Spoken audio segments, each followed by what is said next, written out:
Azerbaijan is elected. In October, Azerbaijan was awarded a place as a non-permanent member of the UN Security Council for the first time in its history. But for a country seeking to portray itself as modern and westernized, it's notably failing to let its citizens have their say. The state controls the media in Azerbaijan, and there are severe consequences for anyone who tries to speak out against the authorities. Azerbaijan is in a situation where popular media is not free. No TV is giving out any information about anything happening that doesn't go together with the official strategy, official thought of the government. The crackdown on free speech has forced young Azerbaijani activists to turn to social media sites to voice their views. But even posting on Facebook can get you into trouble. Jabar Savalan is one of these young activists. Cəbhəçi olduğuna görə bir də indi deyirlər ki, Facebookda artıq dövlətdə haqq ədaləti yazıb, haqq ədaləti yoxdur, rüşvətxorluq var, demokratiya, azadlıq olduğuna görə Facebooka girib yazıbdı. Ona görə tutublar, ancaq ona görə. In early January 2011, Jabar Savalan reposted an article which originally appeared in a Turkish newspaper.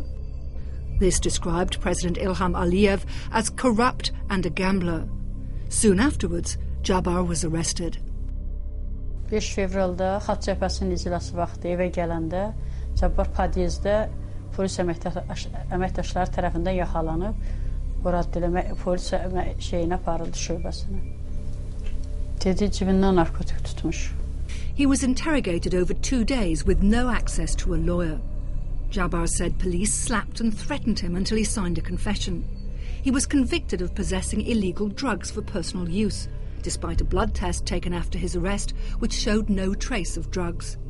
The court sentenced him to 2.5 years in prison. Jabar is not the first to be accused and convicted in this way. Drugs have reportedly been found on other prominent critics of the government, such as Aynullah Fatullayev. Aynullah was imprisoned in 2007 for criticising the government. But in April 2010, the European Court of Human Rights quashed the conviction and ordered his immediate release. Azerbaijan initially contested the European Court ruling. Then, in 2010, convicted him on another charge of possessing heroin, sentencing him to a further 2.5 years in prison. Совет министров, значит, Совета Европы рассмотрел дело Эйнулы, то есть 2 раза рассмотрел, и опять-таки об освобождении Эйнулы, но до сих пор, значит, Эйнулла сидит в тюрьме. То есть на чем основывается вот решение нашего правительства о том, что Эйнулла в настоящий момент сидит в тюрьме по якобы делу о наркотиках. Aynullah Fatullayev was eventually released in May 2011, 1 year after the European Court ruling, and after a 4-year international campaign for his release led by Amnesty International. Other Azerbaijani activists and bloggers using online networking tools to spread information have found themselves the subject of unprovoked attacks. 2 athletes came into the restaurant after us. They sat 1 table away from us. And during the end of our conversation, one of them yelled, "Hey, what are you guys talking about there?" And we decided to ignore it because we thought that this was a provocation. And then they came in again and said, "I ask you a question, what are you talking about here?" And then one of the guys started headbutting and punching Emin. My friend Emin, he fell to the floor. I didn't know what to do, but I tried to block Emin from being hit because he will start to get hit while he is on the floor. And then this athlete started hitting me also. Immediately after the attack, they tried to complain to the police, but instead they were arrested on charges of hooliganism. Till the last moment, we thought that we were the ones who filed the report and they were the ones who were in trouble. And the people who attacked us were also brought to the police station and they were saying, "Please do not file the report, this was a misunderstanding," etc. But we said, okay, if this goes to court, we're going to say we have nothing against you. And surprisingly, they were let go and we were imprisoned on that day. At the same day, we were taken to the detention center, and the whole thing started from then. Haven't seen freedom for 17 months. Last year, newspaper reporter Leyla Mustafayeva unintentionally found herself the subject of newspaper headlines. While at the Nizami district bazaar on assignment for a feature, she witnessed a policeman dragging a tradeswoman out by her hair.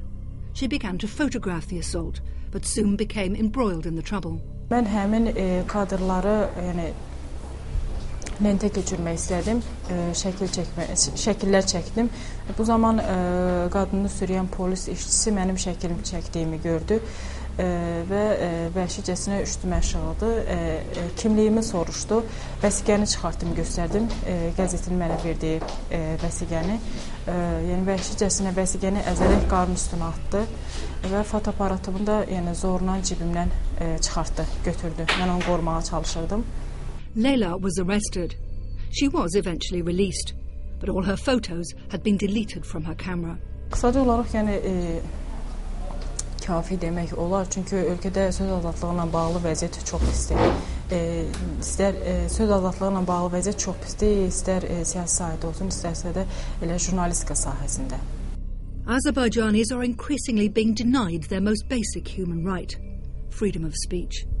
Young bloggers, journalists, political activists, students and their families are all aware of the grave consequences if they dare to criticise the state. Amnesty International is calling on the international community to do more to support Azerbaijanis struggling to have their say in a nation where you can be imprisoned just for speaking out.